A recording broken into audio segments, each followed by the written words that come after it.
విక్రమార్కభేతాళ కథలలోని సాలబంజికల కథలు ఎపిసోడ్ 7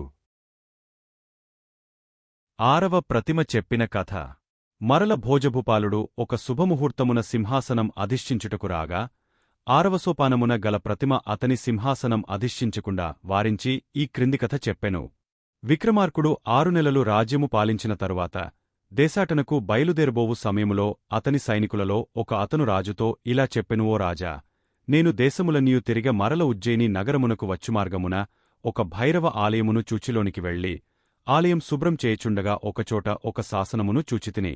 ఆ శాసనములో ఇట్లు లిఖింపబడి ఉండెను: ఎవరు అయినా ఈ భైరవుని సమీపమున తన శిరస్సును ఖండించుకొనిన ఈ దేవాలయము వెనుకనున్న 2 మెడలు మొండెములు తిరిగ కలిసికొనును అని ఉంది అని చెప్పి ఆ సైనికుడు అక్కడి నుండి వెళ్ళిపోయాడు. విక్రమార్కుడు ఆ వింతను చూడవలయునని తలచుకొని భేతాళుని తోడ్కొని ఆ భైరవాలయము చేరుకొని అందుగల శాసనము చదువుకొని భైరవుని ప్రార్థించి తన తలను నరకివేసుకొని విక్రమార్కుడు తన కత్తిని ఎత్తెను. అంత భైరవుడు సాక్షాత్కరించి, ఓ విక్రమార్క మహీపాలా, నీ సాహసము వల్ల నాకు ఎంతయో సంతోషం కలిగింది, నీకు కావలసిన కోరిక కోరుకొనుము అని పలికిన భైరవుని మాటలకు విక్రమార్కుడు ఇలా కోరుకున్నాడు: దేవాలయము వెనుక మృతులైన వారిద్దరూ తిరిగె జీవించేటట్లు వరము ప్రసాదింపుము అని వేడుకొనెను. విక్రమార్కుని సాహసమునకు పరోపకార తెలివికి భైరవుడు మెచ్చుకొని, ఓయి విక్రమార్క, అట్లే అగుగాక అనినంతనే వారిద్దరూ బ్రతికారు. విక్రమార్కుడు అమితానందం పొంది భైరవునికి నమస్కరించి, దేవా, వీరి వృత్తాంతమంతయు సవిస్తరముగా తెల్పమని వేడినందున భైరవుడు ఇలా చెప్పెను: ఇతడు ధర్మదత్తుడను వైశ్యకుమారుడు.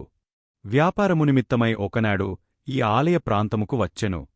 ఆ రోజునే ధనదత్తుడను వైశ్యకుమారుడు కూడా ఇచ్చటకే వచ్చెను. అంత వారిద్దరికీ స్నేహం ఏర్పడింది. వారిద్దరూ ఒకచోట కూర్చుని వివిధ విషయముల గురించి ముచ్చటించుకొనుచు ఈ క్రింది విధముగా సంభాషించుకొనిరి. ధర్మదత్తుడు: అయ్యా, మీరే దేశపువాసులు, ఇచ్చట ఏంచేస్తున్నారు? ధనదత్తుడు: నేను మణిపురమను గ్రామమున నివసించుచుంటిని, స్వర్ణపురమునకు వెళ్ళుచుంటిని. ధర్మదత్తుడు: ఏ కార్యముపై వేలుతుంటిరో అడుగవచ్చునా? ధనదత్తుడు: స్వర్ణపురమున శీలవతిను వైశ్యకుమారి కలదు, ఆమెను పెండ్లి చేసుకోవడానికి వెళుతున్నాను. ధర్మదత్తుడు మనసులో ఇలా అనుకుంటున్నాడు: శీలవతి సకల సుగుణ విరాజితన్నియు అసమాన సౌందర్యవతినియు పలువురచే వినియుంటిని, ఎట్లైనను నేను ఆమెను పరిణయం ఆడవలయును, అందులకు ఇతనిని ఎట్ల అయినను వెనుకు పంపవలయును అనుకున్నాడు. అయ్యా, తమరు ఊరికే శ్రమపడకండి, ఆకన్యారత్నముతో నాకు పెండ్లి చేయుటకు ఆమె తండ్రి నాకు మాట ఇచ్చెను. నేనును స్వర్ణపురమునకే పోవుచుంటిని. ధనదత్తుడు ఇదియేదో మోసంలా ఉందని తలచి నాటిరాత్రినే ధర్మదత్తునకు తెలుపకుండా స్వర్ణపురికి పయనమయ్యెను. ధర్మదత్తుడు కూడా ఆ రాత్రినే స్వర్ణపురికి బయలుదేరెను. ధర్మదత్తుడు ఇలా అనుకుంటున్నాడు: ముందు నేను శీలవతిని దర్శించి శీలవతి తనకు లభించినచో తన తలను కానుకగా ఇచ్చేదనని మొక్కుకొన్నాడు.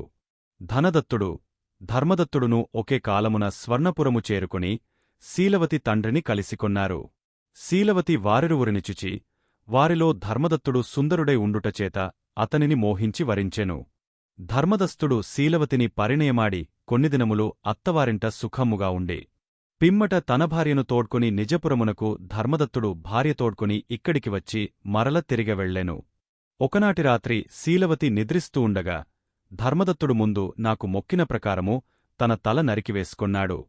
పిమ్మట శీలవతి మేల్కొని భర్త తల నరికివేసుకొన్నాడని చూసి దుఃఖించి, సతికి పతితోనే కదా బ్రతుకు, నేను కూడా నా భర్తను అనుసరించెదనుని మనసున అనుకుని కరవాలం చేతిలోకి తీసుకుని శీలవతి తన తల తానే నరికివేసుకొంది. ఆదంపతుల తిరిగె బ్రతికింప తలంచి, ఈ శాసనమును నేనే వ్రాసి ఇచ్చట ఉంచితిని, నేటికి నీవలన ఆ దంపతులు సజీవులైరి అని భైరవుడు వారి వృత్తాంతం అంతయు తెల్పి అంతర్ధానము చెందెను. విక్రమార్కుడు భైరవాలయము విడిచి తిరిగ తన ఉజ్జయిని నగరమునకు వెళ్లెను. ఓభోజభుపాల, ఇట్టి సాహసము నీవద్ద ఉంటే ఈ సింహాసనము అధిష్ఠింపుము, లేనిచో తిరిగ వెళ్ళిపోని 6వ మెట్టుపైయున్న సాలభంజిక మాటలకు భోజభుపాలుడు ఆనాటికి అంతఃపురముకు తిరిగ వెళ్లెను. సాలబంజికలు మొత్తం 32. అవి ఏమి చెప్పాయో తెలుసుకోవాలంటే మా ఛానల్ని సబ్స్క్రైబ్ చేసుకోండి, లైక్ చేయండి, మీ అభిప్రాయాల్ని కామెంట్ చేయండి.